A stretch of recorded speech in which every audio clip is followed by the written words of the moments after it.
તે પણ એમને વાલથી આમ જોગી શાસ્ત્રીમાં જ બેઠા હતા તો પણ એમને એવું માથું નમાઈને 2-4 ધક્કા મારી દીધા કે ખરેખર એ વખત જરા સંકોચ થાય, શાસ્ત્રીમાં બેઠા હોય ત્યારે સંકોચ થાય, પણ સ્વામીએ કહ્યું નથી ને તરત જ તૈયાર થાપા 2 દિન મારીને કે જાઓ, સ્વામી રાજી થઈ ગયા કે જાઓ, એટલે એમ કરીને થાપા મારી દીધા. જે દીક્ષા આપતા થયા અને પછી પ્રમુખ થયો ત્યારે પણ એ જ રીત પાછી કરી. પ્રમુખ થયો ત્યારે પણ ત્યાં સ્વામી હું ને તરફ બેઠા હતા. સ્વામી પછી વાત થઈ કે આપણે આ કરવાનું છે અને પ્રમુખ બનાવવા છે, તો તમે એવા આશીર્વાદ આપો કે તમારા જેવા ગુણ આવે અને આ સત્સંગની ખૂબ સેવા કરે. તે ઘડીએ પણ ધબ તેને થવા દીધા એમ નીચું મારીને. અને ધબ્બો વાગે એટલે આપણે મારે નહીં, અવાજ થાય એટલું જ, પણ ચમચમાટ ના થાય. કારણ કે વાલને પ્રેમ મળે છે ને, પેલો કોઈક બીજો માર્યો તો ચમચમાટી થાય. હા, સારું આ બૈડો હજી જેવું થઈ જાય, પણ એમનો પ્રેમનો જે અને હાથે એવો હલકો પડે, વાગે ધબ્બો કરો, અવાજ ખરેખર થાય. પણ કહેવાનું શું કે એવો એથી પ્રેતી મારે એટલે આપણને એ થઈ જાય. એટલે એવી રીતે પણ સ્વામીએ એ કરીને આશીર્વાદ આપ્યા છે. અને ઘણા પ્રસંગોએ પણ સ્વામી ઘણી રીતે આપણને આશ્વાસન મળે એવી રીતે. કારણ કે સમય આ બધા કામકાજ તો બધા હોય સંસ્થા એવી રીતે, અને એમાં આ હમણાં વાત જેમ કરી ગોંડલના સમયાની, અમૃત સમયાની. હવે અમૃત સમય ક્યાં કરવો એના માટે મિટિંગ થઈ. બધા હરિભક્તો મોટા મોટા સ્વામી હતા, મગનભાઈ હતા, એના છગનભાઈ હતા, હર્ષદભાઈ હતા, બધા બીજા અમદાવાદના બધા હરિભક્તોને 15-20 જણાની બધી મિટિંગ થઈ. આપણે સમયો ગોંડલનો જે આ કરવો છે યોગીમાં અમૃત મહોત્સવ ક્યાં ઉજવવો એને માટે થયું. અને ગોંડલમાં મિટિંગ હતી. હવે મિટિંગની અંદર ટેકડીએ વરસાદ ખેંચેલો હતો, એટલે પાણીની બહુ ખેંચ હતી.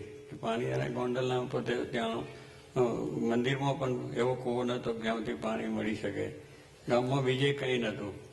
એટલે એ રીતે પાણીની ખેંચ છે એટલે બધાએ જાણ્યું ભાઈ અહીંયા જો કરશું તો આ પાણીની મુશ્કેલી બહુ થશે, માટે બીજે ક્યાંક કરીએ.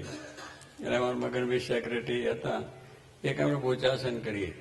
બોચાસન બહુ સારું સરસ પાણીની સગવડ વગવડ, એટલે એમને જરા ત્યાંની મમત એટલે એ પ્રમાણે એમને સજેશન એ કર્યું.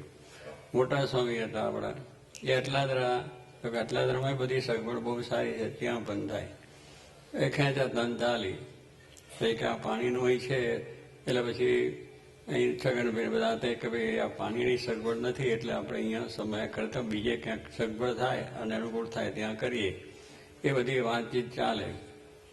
એટલે એ પ્રમાણે સ્વામીને પછી કહ્યું ભાઈ તમારી શું ઈચ્છા છે? તો સ્વામી કાંઈ પ્રમુખ સ્વામીને પૂછો. એટલે આટલા બધા મોટા મોટા બેઠા છે, મારી વાત મને પૂછવાનું, મને ધીબી નાખે તો ઊભો ના થઈ શકું. આ બધા બારોબાર મૂકી દીધું. અને એ વાત કરી પછી આપણે સમજ્યા કે એમની મરજી તો છે અહીંયા જ, કારણ કે એ એમની રીતે ના કહી શકે. મનમાં આપણે સમજી લીધું છે કે સ્વામીની ઈચ્છા ગોંડલમાં જ કરવી છે. એટલે પછી મેં કહ્યું ભાઈ આપણે ગમે તેમ થાય પણ સમયો આપણે અહીંયા ગોંડલમાં જ કરવો છે. મોટા કહે તું સમજતો નથી, તને શું ખબર પડે પાણી ક્યાંથી લાવવાનો, જે છે તે છે. મગનભાઈ બીજું તો બોલવા માંડી પડ્યા. એટલે મેં કહ્યું જો સ્વામીની ઈચ્છા અહીંયા છે એટલે અહીંયા જો કરીશું તો બધી સગવડ થઈ જાય. પણ ક્યાંથી થશે મને પાણી? પાણીની પણ થઈ જશે, એમની ઈચ્છા છે. વરસાદ વરસશે, નહીં હોય તો ક્યાંકથી પાણી આવશે, તો આપણે અહીંયા જ કરવો છે. એટલે એ પ્રમાણે વાત કરી. પછી પાણી જો અહીંયા ડેમ છે ને ઓલો ભાદર, ત્યાંથી પાઇપલાઇન લાવી મારે જેતપુર આગળ ભાદર નદીનો એ ડેમમાં પાણી ત્યાં હતું પાણી. એટલે મેં ત્યાંથી આપણે પાણી લાવીને, અરે કે અત્યારે રાત થતી છે, મને કે મોટા સ્વામી કે તું વિચાર વગરની વાત બોલ કરે છે, પાણી લાવવું એ કંઈ સહેલ છે? તો થશે મોટા સ્વામી, તમારે શું તું સમજે? પછી મને કે આમ છે ત્યાં આટલા ધર્મ શું ખોટું છે? આટલા ધર્મ સારું છે, પણ હવે સ્વામીની મરજી અહીં છે એટલે આપણે અહીંયા જ કરીએ તો શું ખોટું? પછી એ કરતા બધી જે બોલે કે હવે ગોંડલ કરવું. જો કે બાપા બહુ રાજી થયા.